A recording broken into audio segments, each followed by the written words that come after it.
يا حافظة كتاب الله نلت الشرف ونلت الجاه صرت من أهل القرآن صرت من أهل الرحمن يا حافظة كتاب الله نلت الشرف ونلت الجاه صرت من أهل القرآن صرت من أهل.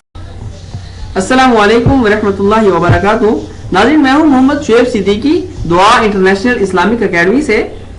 तो नाज़रीन, आज हम दर्स नंबर 11 पढ़ेंगे और उसमें हम फेल मनफी को जिक्र करेंगे। मनफी में माजी और मुजारे दोनों होंगे, ठीक है। तो सबसे पहले हम फेल मनफी की डेफिनेशन देखते हैं और उसकी कैफियत क्या होती है वो देखते हैं। कहते हैं नंबर 1, जब माजी और मुजारे पर ला यानी लफ्ज मा और लफ्ज ला दाखिल हो जाएं तो उन्हें मुस्बत से मनफी में बदल देते हैं। मनफी का मतलब है नहीं, यानी किसी काम का ना होना पाया जाए, मगर लफ्जों में कोई तब्दीली वाकई नहीं होती, ठीक है।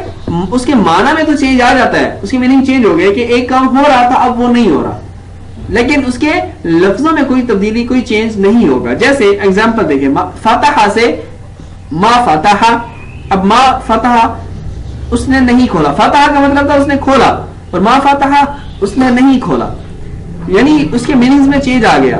और ऐसे यफ्ताहु वो खोलता है और ला यफ्ताहु वो नहीं खोलता। तो ये क्या है, इसके लफ्जों में चेंज आया है, इसके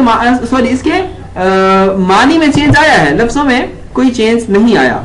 और नीज माजी और मुजारे मजहूल का भी यही हुक्म है, यानी माजी और मुजारे जो मजहूल होते हैं उनके ऊपर भी ऐसे ही ला और मा दाखिल होते हैं।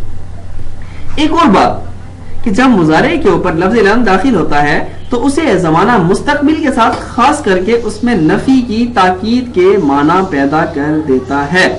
अब इस जुमले के अंदर मैंने दो बातें जिक्र की हैं। एक ये है कि जब लफ्ज लम मुजारे के ऊपर दाखिल होता है तो उसको मुस्तकबिल के साथ, फ्यूचर के साथ खास कर देता है, ठीक है। और दूसरी बात, उसके अंदर नफी की ताकीद के माना भी पैदा कर देता है, यानी ये कि नफी पाई जाना कि ये काम नहीं होगा, लेकिन उसमें ताकीद पैदा हो जाए कि हरगिज नहीं होगा। जैसे अल्लाह तबारक व तआला ने कुरान करीम में फरमाया है, लन तनालुल बिर्रा हत्ता तुनफिकू मिम्मा तुहिब्बून। अब लन तनालुल बिर्रा, हरगिज नहीं पा सकते तुम नेकी को, हत्ता तुनफिकू, हत्ता कि तुम खर्च कर दो, मिम्मा तुहिब्बून, जिसको तुम पसंद करते हो। अब देखिए, इसकी मीनिंग मैंने ये नहीं की है कि तुम नहीं पा सकोगे, बल्कि इसके साथ मैंने ताकीद भी लगाई कि हरगिज नहीं पा सकोगे, ठीक है। तो ये है लफ्ज लम की खासियत मुजारे के ऊपर जब दाखिल होता है। और जब लफ्ज लम आता है तो उसे माजी मनफी के माना में तब्दील कर देता है, यानी मुजारे के ऊपर जब लफ्ज लम दाखिल होता है तो उसको माजी मनफी के माना में तब्दील कर देता है। लफ्ज लम उसको मुजारे मुस्तकबिल के साथ खास करता था और लफ्ज लम उसको माजी मनफी के साथ खास कर देता है। ये इन दो लफ्जों की खासियतें थी। और इसके बाद हम इसको सेवों के ऊपर जो इस्तेमाल हुआ है वो देखते हैं। देखिए, लफ्ज लम अगर मुजारे के ऊपर जब दाखिल होता है तो उसके अल्फाज में क्या चेंज आता है।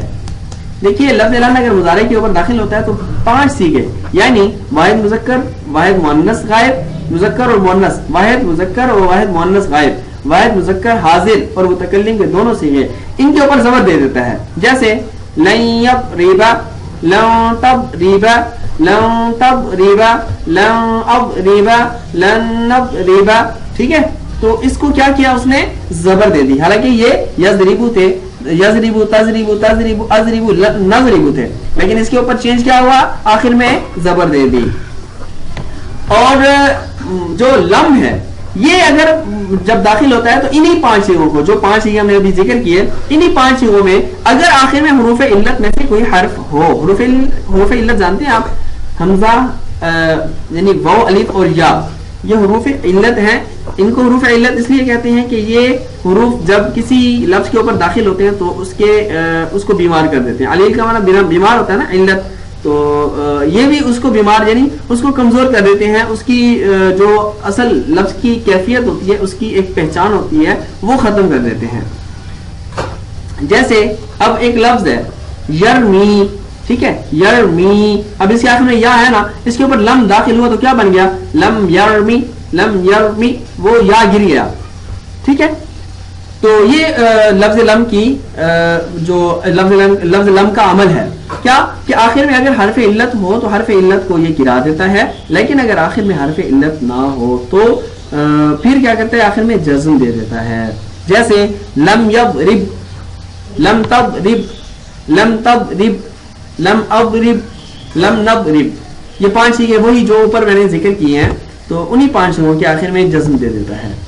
اب وہی بات جو میں نے آپ کے سامنے پہلے ذکر کی ہے، لیکن اگر آخر میں حرف علت ہو تو اس کو حذف کر دیتا ہے. جیسے لم یرمی، لم ترمی، لم ترمی، لم ارمی، لم نرمی. صحیح ہے. تو یہ تھا فعل مضارع کے اوپر 5 صیغوں کے اوپر جو عمل ہوتا تھا. اب باقی جو صیغے ہیں ان کے اوپر ان کا کیا عمل ہوتا ہے؟ تو کہتے ہیں جمع مؤنث کے 2 صیغوں کے علاوہ باقی سب صیغوں کے آخر سے نون گر جائے گا، خواہ شروع میں لفظ لم داخل ہو یا شروع میں لفظ لن داخل ہو. جیسے لن یضربا، لن یضربوا، لن تضربا، لم تضربا، لن تضربا، لم تضربا، لن تضربوا، لم تضربوا، لن تضربی، لم تضربی، لن تضربا، لم تضربا. دیکھیں میں نے سارے صیغوں کے شروع میں لم بھی لگایا ہے اور لن بھی لگایا ہے. تو اسی طرح یہ جو ہے نا سارے صیغے، اور باقی جہاں یہ دیکھ لیں جمع مؤنث جو ہے نا یہ صیغے جو ہے نا ان کے اندر کوئی بھی چینج نہیں آتا، شروع میں کوئی بھی عامل مرضی آ جائے کیونکہ یہ مبنی ہے. ٹھیک ہے. اور مبنی والمبنی ما لا يتغیر آخرہ بدخول العوامل مختلفۃ علیہ، کہ مبنی وہ ہوتا ہے جس کا آخر چینج نہیں ہوتا اس کے اوپر مختلف عوامل کے تبدیل ہونے کے باوجود. ٹھیک ہے.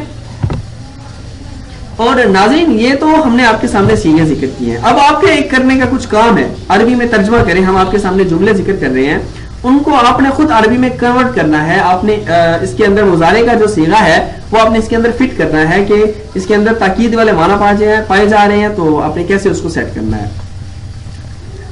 لڑکا ہرگز بات نہیں سمجھے گا. اب ہرگز بات نہیں سمجھے گا اس کے اندر تاکید پائی جا رہی ہے اور فیوچر کے ساتھ خاص ہے. لفظ لن شروع میں آئے گا فعل کے شروع میں. ٹھیک ہے. میں جس کی عبادت کرتا ہوں تم نہیں کرتے، تو یہ دیکھ لیں اس کے اندر آپ نے جملے کو کیسے سیٹ کرنا ہے. ایسے ہی ان عورتوں نے نماز نہیں پڑھی، وہ ہرگز مجھے نہیں دیکھے گا. تو یہ آپ کے سامنے میں نے صیغے ذکر کیے ہیں، آپ نے یہ جملے ذکر کیے ہیں، آپ نے ان کے اندر خود دیکھنا ہے اور کچھ خود سے ہی پریکٹس کر کے ان جملوں کو سیٹ کرنا ہے. یہ آپ کے کرنے کا ورک ہے، تو آپ اس کو کیجئے. انشاءاللہ ملتے ہیں اگلے لیکچر میں. تب تک کے لیے اللہ حافظ.